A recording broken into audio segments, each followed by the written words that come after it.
maybe last year's Indiana, let's try to take a Big Ten equivalent. You know, what she probably could have done better is, this is going to sound crazy, but with Nico going to UCLA now, maybe UCLA is last year's Indiana.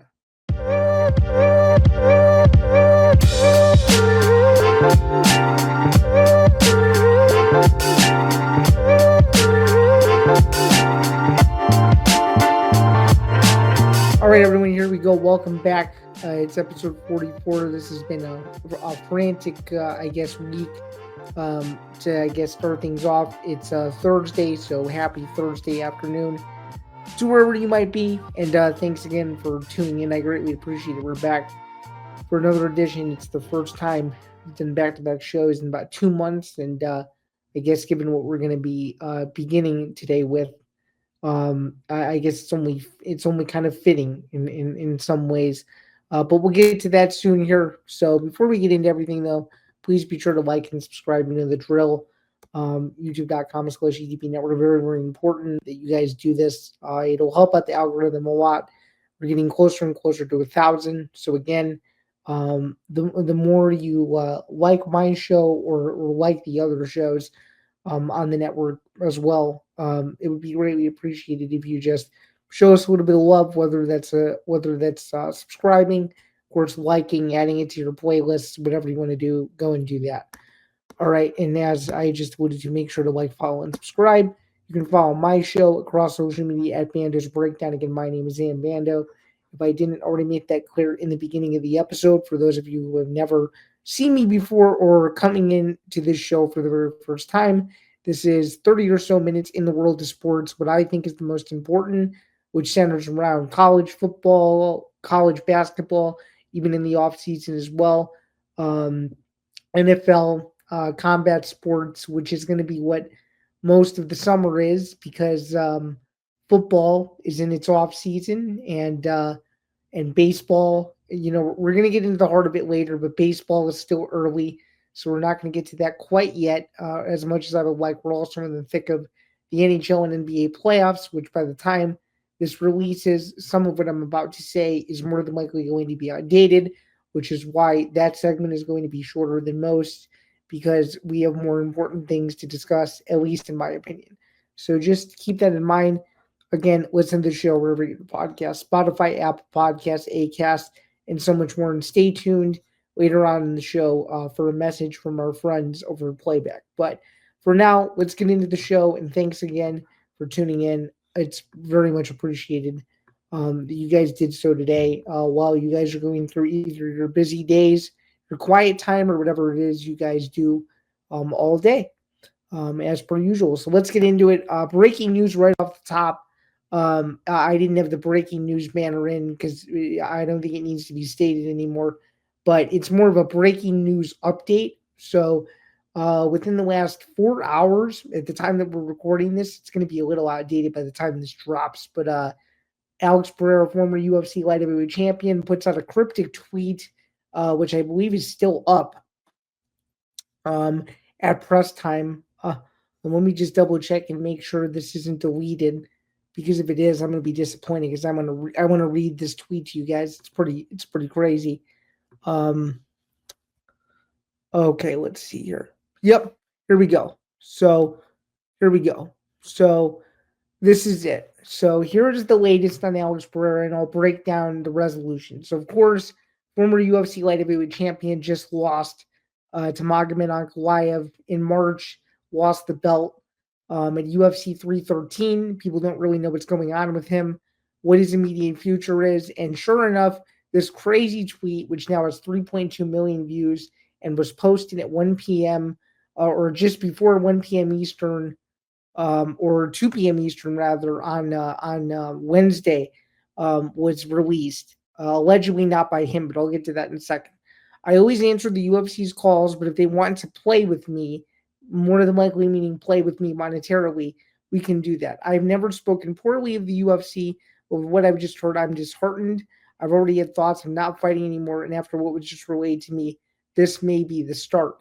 So sure enough, this blows up. Everyone wrote about it, even our site. that I write for. I wrote about it, but I wrote an update piece, so it's more of a sticking with the news, if you will, instead of just releasing the news and not going back and updating it.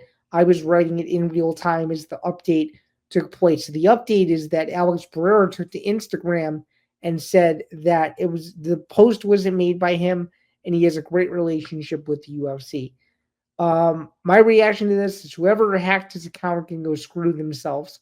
That's really disappointing that someone had the audacity to go and do that, knowing that this rematch against Ankalaev could determine his whole career legacy and whatnot.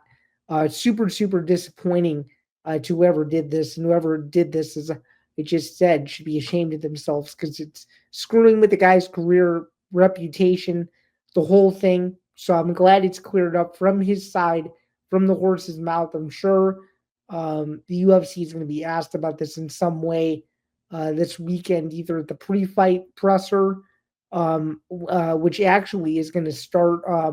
Actually, just got underway from the time this is being released. I think it's a 4 p.m. Eastern start for that for the presser. I'm pretty sure, if I'm not mistaken. I'm going to actually double check right now to see if that is what would be discussed. Hang on. Let me just make sure here. So, I sent it.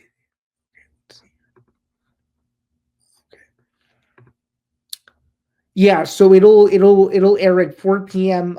Central Time, 5 Eastern. So potentially this will be discussed at the press conference in about an hour or so. Should be interesting though. I'm curious to see how this plays out and how they're going to react to it. But again, extremely disappointing that it had to come to this. I'm just glad things are okay with him. Um, Man, I can't even begin to fathom what emotions he was going through when this was going on, because it took the internet by storm. We're like, what in the world is going on? And this is a more overarching topic, but I think a lot of people are frustrated with the state of the of the industry, and I think this is just another layer to it where there's so many twists and turns. You don't know what's going on, et cetera, et cetera. And this was one of them. Thankfully, he's not retired. His account was just hacked, and hopefully we can get a rematch booked rather soon. Didn't want to spend too much time on this just because the stories kind of all died down. People can breathe now. It would have been a bigger story had he legitimately retired, because I would have spoken about his legacy and if he would unretire and stuff, but it was like we don't need to go into that. So I think we're kind of done with that. We've exhausted our options there. Let's get into the NBA and NHL postseason. We're in the second round now of the postseason. We're kind of right on cue there. We get some interesting series going on. Let's take a look at just overall what's going on in the landscape of both of them. We just did a playback stream last night for Knicks Celtics game two, which by the time this airs, you'll know who won. You'll know who won that one. But let's get into it here. So Golden State knocked off Minnesota in their second round series, 99 to 88. Warriors lead 1 game to none. And again, by the time this airs, there'll be a couple hours before game two of that series. Let's see. By the time this airs, Denver and OKC will have already played their second game. For context, Denver's up 1 game to none in that one. The Pacers are ahead of the Cavaliers in their series. That's 1 game to none as well, 121 to 112. What else is going on? And then, of course, the Knicks, shocking comeback in game one, down by double digits to beat the Celtics. So that series is already getting going, and that's already really interesting. My NBA Finals pick, as I alluded to last week, is still alive. That's Celtics and the Thunder. So let's see if that can remain afloat. But we'll see. And what else is interesting about the NBA? Oh, um, um,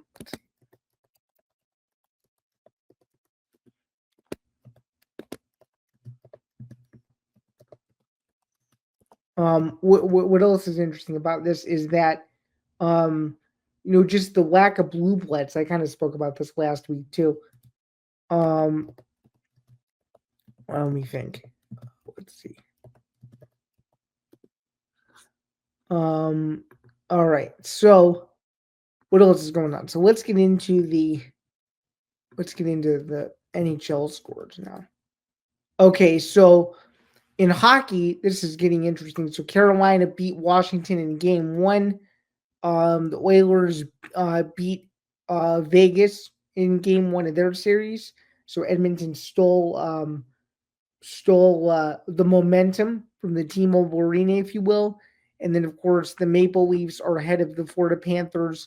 That's a 1-0 series as well. So there's some good hockey stuff going on, too. But again, no blue bloods. Not a fan of no Pittsburgh.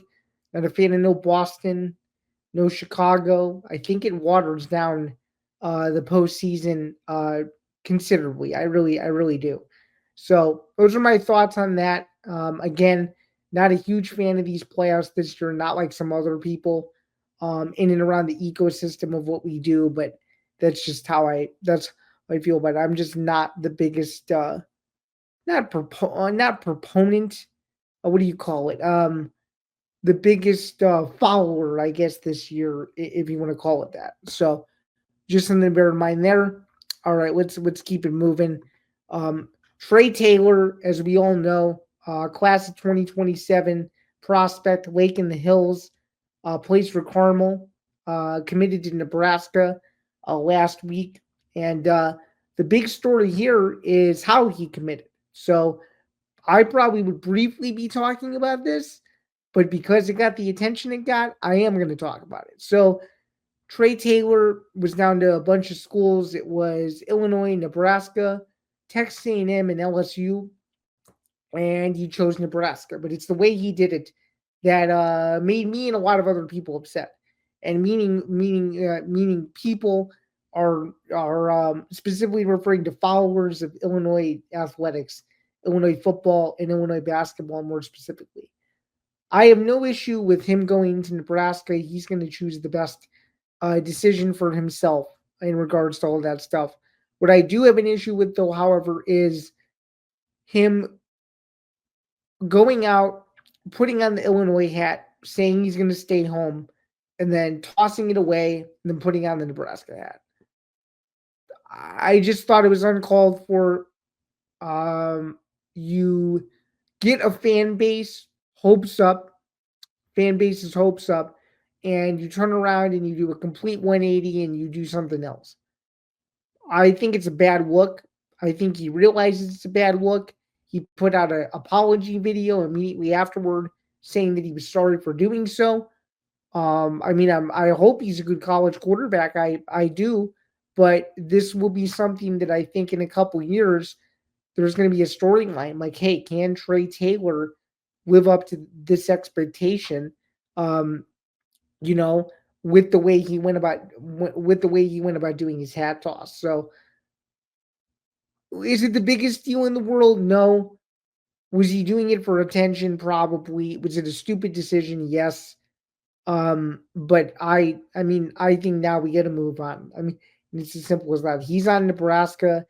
Illinois, they're trying to build for their future 2026, 2027. Huge season coming up this year, coming off the 10-3 year ReliaQuest Bowl, or excuse me, I got the wrong bowl game. The Cheez It Citrus Bowl, you can count that as an error against me this week that I said the wrong bowl game. The Cheez It Citrus Bowl in South Carolina, coming off a huge year, and they have a schedule that's extremely favorable where winning 9 to 10 games shouldn't be out of the question, and as well as being in the college football playoff conversation with the likes of Oregon, Ohio State, and Penn State. So I think it's there for Illinois. I really do. You avoid Michigan, you avoid Penn State, you avoid Oregon, you get Ohio State at home, and you get USC at home. So I think it's a good schedule. I think it's a manageable schedule. And if Luke Altmaier can stay healthy, I think anything's possible. And yeah, you did lose Zachary Franklin and Pat Bryant, but even then, so I do, and you lost Josh McCray, but even then, so I think their talent is enough to where they should be pretty good. They should win some really quality games. They should blow a bunch of teams out, I would suspect. But yeah, it should be a good year.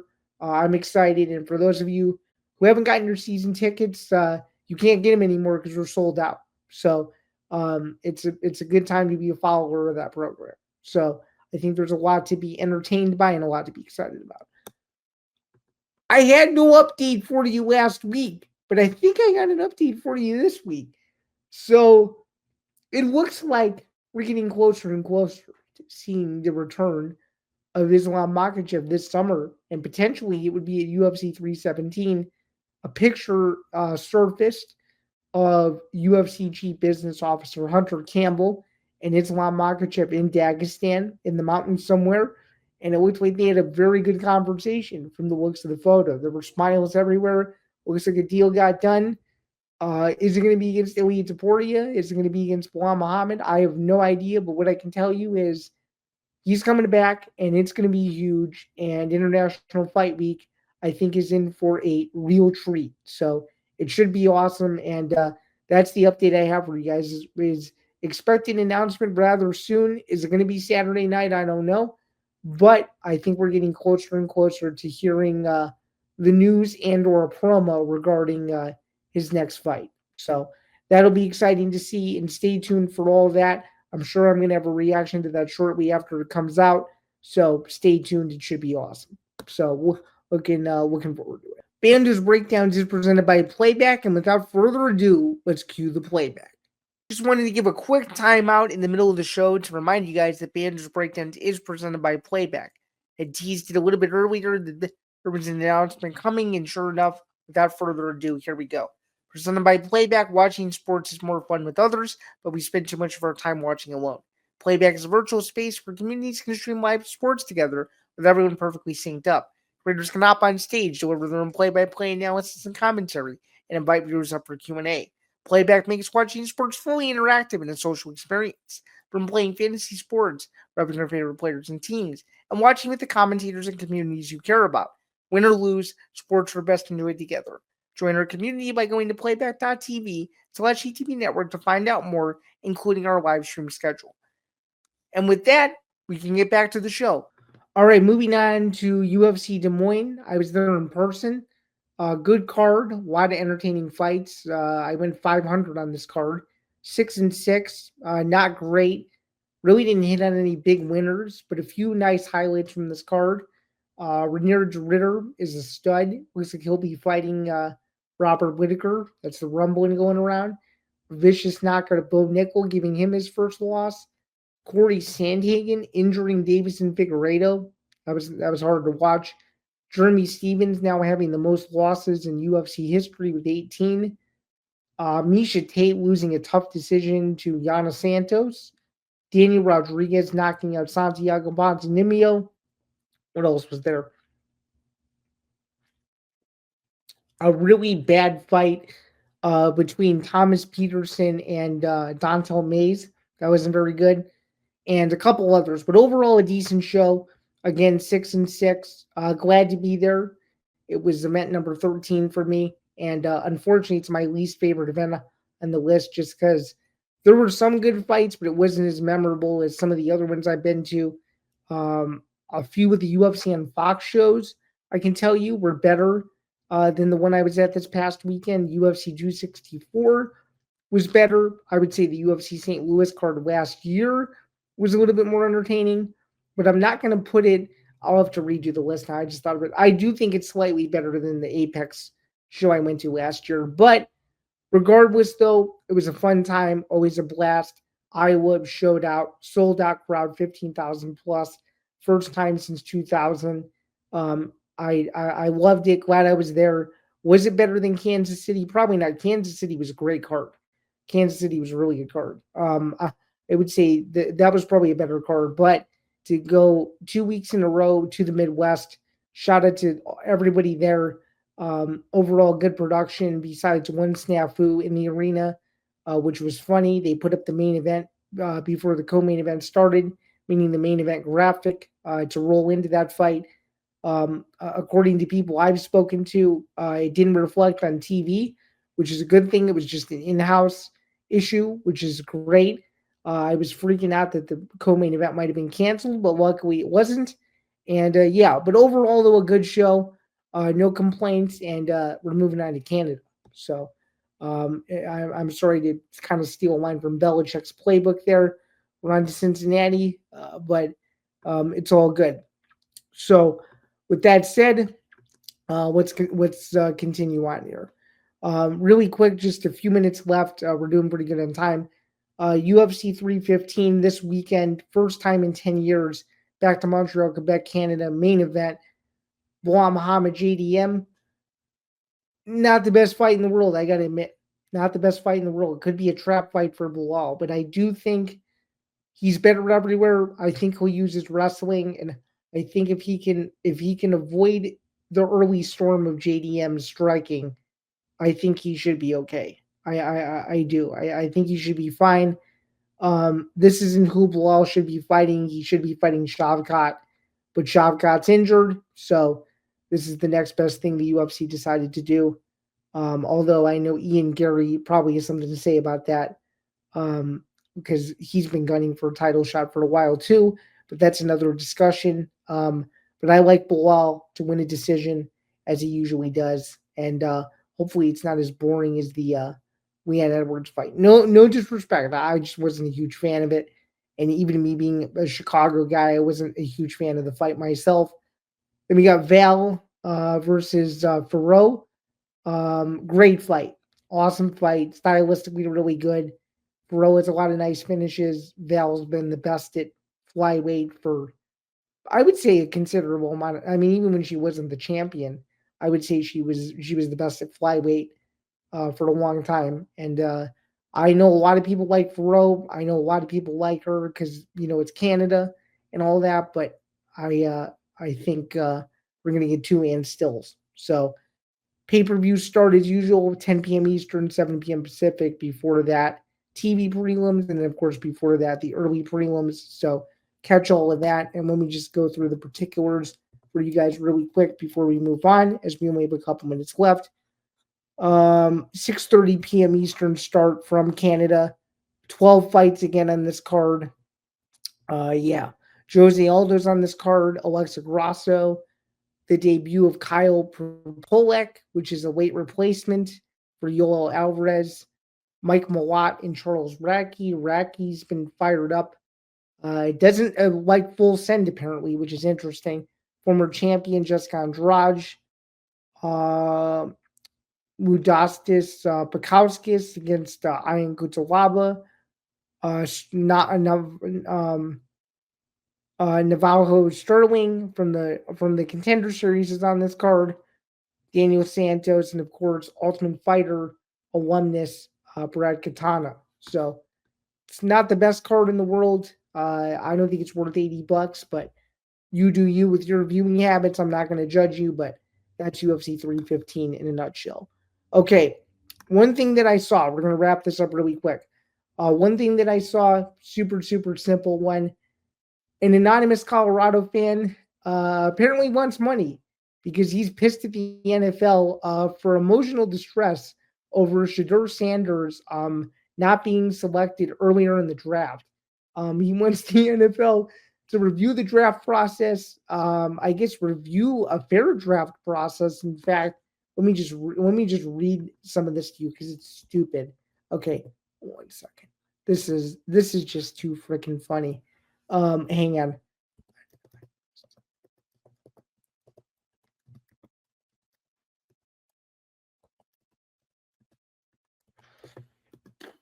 Okay, here we go. Yeah, anonymous fan um makes lawsuit equivalent a prank call over Shedeur Sanders' draft slide, and it's written by my producer's least favorite NFL media member right now, who shall not be named.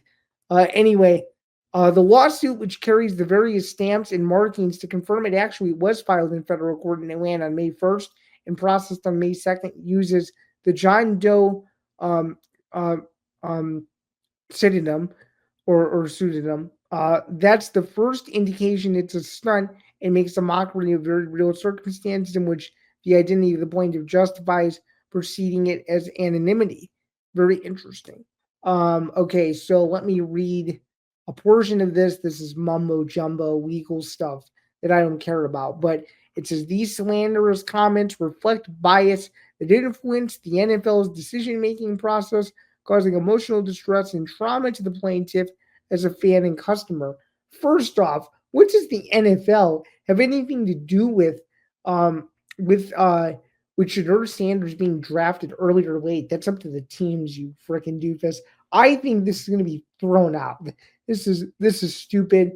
I think this guy lost a bet. I think this guy probably bet that he was going to get drafted in the first or second round. This is just downright stupid. I mean, it's funny because it draws headlines, but guys, come on, what are we doing? We're taking ourselves way too seriously with this stuff. We need to get a grip and we need to move on with our lives. It's as simple as that.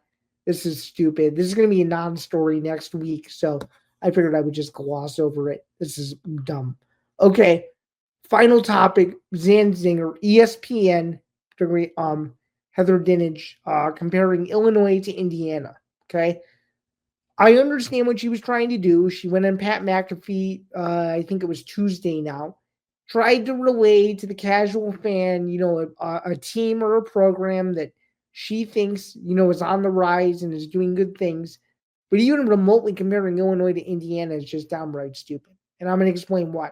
And she's a great journalist. I get it. She's wrote a huge thing on Jim Knowles, why he left Ohio State, what exactly happened. Was it his fault? Was it not his fault? She answers all those questions in that piece. That's what I think she was mainly there to talk about, alongside just some of the overarching issues in college football. But I wanted to get to this because this to me didn't make sense at all. Okay, let's just go through this. For one, going into last year, Brett Bielema was entering his fourth season. Okay, going into last year for Indiana, Kurt Zanetti had just been hired. They went 3-9 the year before under Tom Allen, who's going to be the new defense coordinator at Clemson. And just to give you some context, Illinois had just gone to a bowl game 2 years earlier, having gone 8-5, and in the year before that, or the year after that rather, and the year before that too, they went 5-7. Okay, two totally different circumstances. This is an Illinois program that's been built from the ground up by Bielema, essentially. He's done it through high school recruiting and the transfer portal, and he's gotten better every year. He's had sustainable quarterbacks. He's had solid running backs. They become a DBU system. Now Witherspoon and Herbie Joseph are in the NFL. Just had the emergence of Pat Bryant, who's on the Broncos now, just recently got drafted. He may not play right away. My point is that both of these programs are in entirely different positions. Indiana was a complete shock. No one expected them to do anything last year. They made it to the college football playoff, even though Illinois was ranked or was projected to finish near the bottom portion of the Big Ten. I think most people in the Illinois ecosystem, myself included, thought that yeah, they're going to be competitive in most of the games they play. I didn't think they win 9 games, but I said, shoot, with that schedule, a bowl game at minimum should be the expectation. So I think, even though she was trying to relate to the casual fan, I don't think she did it in the right way. I think you would have needed to have a different comparison. Maybe, I don't know, maybe last year's Indiana, let's try to take a Big Ten equivalent. You know, what she probably could have done better is, this is going to sound crazy, but with Nico going to UCLA now, maybe UCLA is last year's Indiana. Okay, maybe Nico, maybe all the backlash from how he left Tennessee and stuff like that. Maybe it boils over, and maybe it means it's a good year. It's a good year for the Bruins, but I think to compare Illinois and Indiana, given where both programs are, which was drastically different positions, I think is just flat out wrong. So I give her props. She's good at what she does. And I know she was probably put on the spot, but two entirely different situations with a lot of returnees. Indiana wasn't even in that position going into last year before the season, I think it was a little bit too far-fetched. So that's my zinger. I don't want to hear any Illinois-Indiana comparison slander. Maybe their schedules are worth comparing, but both teams, no way. I'm not buying that. All right, that's going to do it, though. That's going to do it for another edition of Bando's Breakdowns. But before we get out of here, the only error I had in this episode was that I said the ReliaQuest Bowl instead of the Cheez-It Citrus Bowl. For a little bit of a backstory, the ReliaQuest Bowl was the one Illinois lost in 2020 to end the 22-23 season. And, of course, the Cheez-It Citrus Bowl is the one that Illinois won. So that is my error for this week. A very small one, but one that needed to be pointed out. So that's going to do it. Thanks again for tuning in. Just as a final reminder before we get out of here, to please remember to listen to Bando's Breakdowns wherever your podcasts. And we're going to have a lot of fun stuff on the horizon as the summer draws closer. The first day of summer draws closer in about a month or so. But until then, I hope you have a good one. We'll see you back here for 45 next week, same time, same place. You know the drill. Lots of fun stuff there. Sure, a lot to talk about as well. And until then, I will see you guys soon. Have a good one.